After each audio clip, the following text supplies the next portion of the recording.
Nintendo games are expensive. They always have been. But on the other side of that, Nintendo also do some very, very good deals in their online store. I'm talking like 90% off sometimes. So, anyway, I thought I would pick up a few of these games and test them out. Random games that I haven't heard of, some were already pretty cheap, but others were like 30 something dollars, and I got them all for $1.50 on special. And I was pretty surprised by the results. First off, I tried a game called Deponia. I hope I'm saying that right. It's a game I've never heard of before, but it looked like it had a lot of dry humor. And it did. Right up my alley.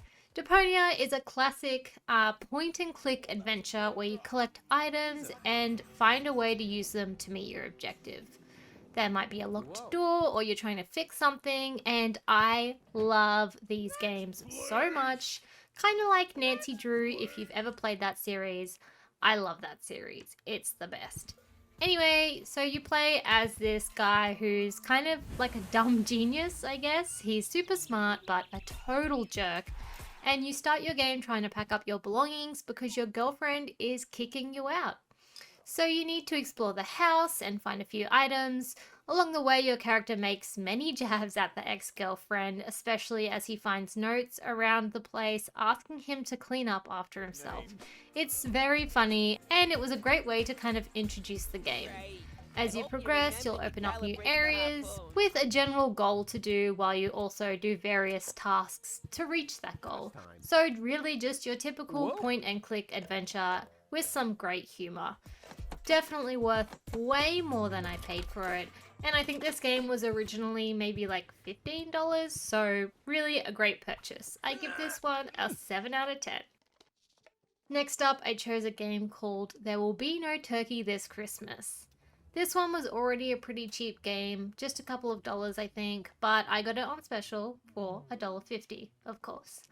It's a Christmas game, so you play as a turkey trying to escape a house. So each room of the house has like 5 levels, and there's a handful of rooms to get through for the entire game. You basically just sneak past the family with a barrel to hide in if you need it, and you can also outrun them if you're spotted as well. So it's pretty easy, and you just need to make your way to the exit to complete the level. There's some collectibles here that you can get, and you'll also need to grab some keys as well to unlock some doors. Just a super basic game, and I made it through about half of the game. It does get a little bit repetitive, but it's super easy and basic, and I will probably most definitely find my way back to this one at Christmas time when I get into that festive mood. But yes, definitely worth that $1.50. I give this one a 5 out of 10. The next game I got is Limbo. You've probably heard of this one. But this was the only game that I'd already heard of previously, and I even played a little bit of it way back on my Nintendo Wii. And I think this one usually goes for about 20 or so dollars. So, a bargain if I've ever heard of one. Limbo is just a simple 2D platformer game. It's super dark and atmospheric and just a wonderful game. You play as a little boy and you just need to make your way through various puzzles dealing with lots of things that are trying to kill you. And brutally at that. The thing that initially drew me to this game way back when and even now is the giant frickin' spider in the trailer. And that part did not disappoint then, and it didn't disappoint now. Super creepy, has your heart pounding out of your chest, and lots of moments in this game make you feel this exact way. There's lots of puzzles here to figure out, and for a simple 2D platformer, these puzzles can be quite tricky. Although if you ever get stuck, it's an old game, there's plenty of guides online to follow. So yep, definitely worth that $1.50. I knew that before I even bought it. I give this one a 7 out of 10. The fourth game I bought on sale for the cheap price of $1.50 is a game called Cats in Paris.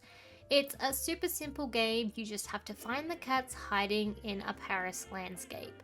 As you find these cats, the picture will fill with colour. It's just a super relaxing game, and I really liked it. There's a couple of modes, one is a little bit harder, although not really, and you can also unlock these little extra maps as a bonus.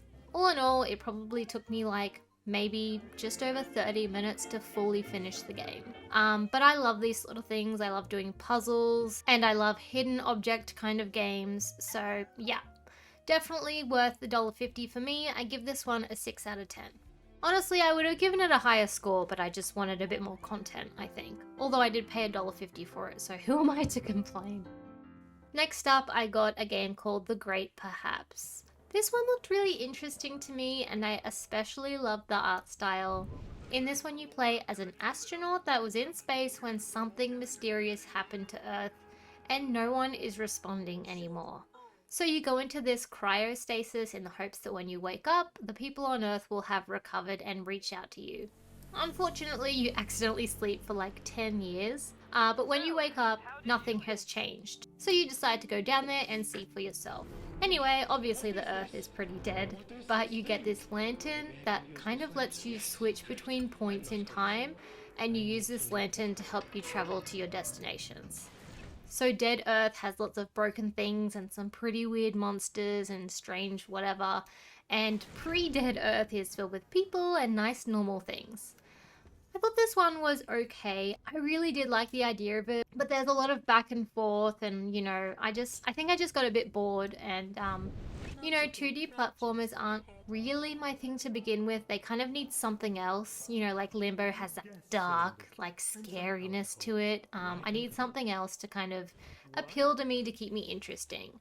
But yeah, again, for $1.50, not a bad price at all. I do give this one a 4 out of 10. It probably should have a higher rating if I wasn't being super biased. Like, the game is absolutely fine, but it just really wasn't my thing.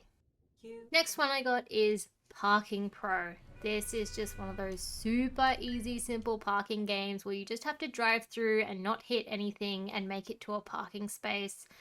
Just like you'd get on your mobile phone. You can also collect coins as you go and get a higher star rating. But yeah, super basic, super simple game. And I've always liked those games. This one I found a bit finicky though. The controls were a bit hard and just the starting and stopping of the car didn't feel natural. It's hard to describe, but basically it didn't accelerate and brake as much as I would have liked it to. If that makes sense. Like, it just didn't feel good. And some of these puzzles were actually genuinely really hard. Like, I think one took me 30 minutes and I was so determined to do it, but god dang, it was hard. So for a parking game, I didn't think it was all that great. It kind of was almost unplayable at points just because it was so difficult. And the controls really didn't help. So I give this one a 2 out of 10.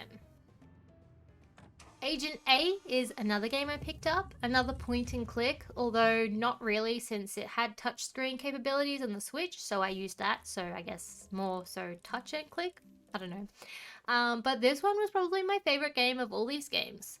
So you play as an agent and you're trying to take down the bad guys. So kind of like Deponia, that first game that I mentioned, you find items to use, solve puzzles, you know, just your typical point and click. And I really do love those games. So as a spy game, there's lots of really cool things though. So you'll be like disarming bombs, finding secret lairs, and all of that good stuff. I really liked this one. I didn't think it was too difficult. Deponia was actually really difficult. I should have brought that up. That one's a hard one. I did need a guide for some parts. But yeah, for this one, I found it pretty easy, but not too easy that it was too easy. You know what I mean. Anyway, I really like this one. I give it a 9 out of 10. Next up is Paratopic. I did want to try and get a good variety in these games and maybe throw some horror into the mix, and this one looked really good. Paratopic is a retro first-person horror game, and the story is that you're pretty much just trying to smuggle some VHS tapes across the border.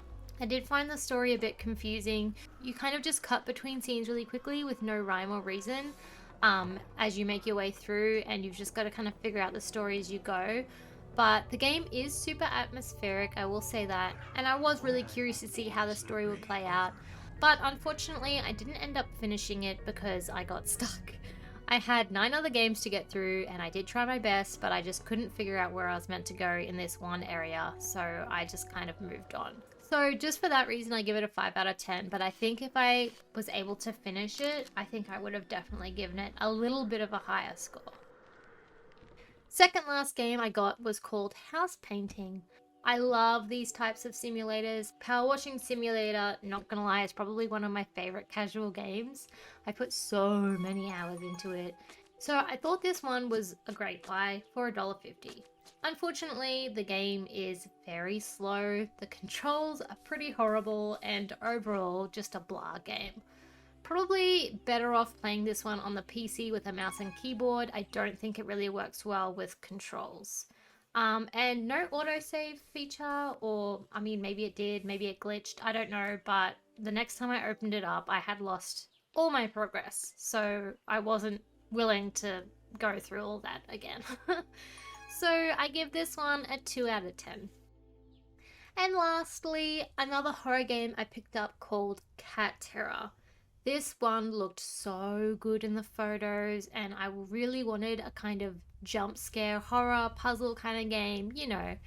Unfortunately, it wasn't what I thought it would be. Instead of going through the house, maybe with a couple of jump scares as you progress, and you know, doing the puzzles, it was actually going through a house while an enemy constantly walks around and you have to avoid it while doing the puzzles. Not bad in itself, but I found the mechanics of the game didn't, you know, like even when you were kind of hiding, sometimes the monster would find you anyway, and you just could not outrun this thing. So it's safe to say I never got very far. I give this a 1 out of 10. Kind of unplayable for me. So anyway, that is my 10 games. I got these all for $1.50. If you made it to this point, thank you very much for sticking through to the end. But overall, I spent about $12 on 10 games, so really not bad at all. And most of them I genuinely liked. There was just that, I think, 3 of them where I pretty much was just like, no. I'm really interested in doing this kind of video again. So if you did like this style of video, please let me know and I will definitely do a part 2. And if you got a suggestion for a different kind of video you'd want to see as well, feel free to flick that through in the comments. But yeah, thank you so much for watching. Bye!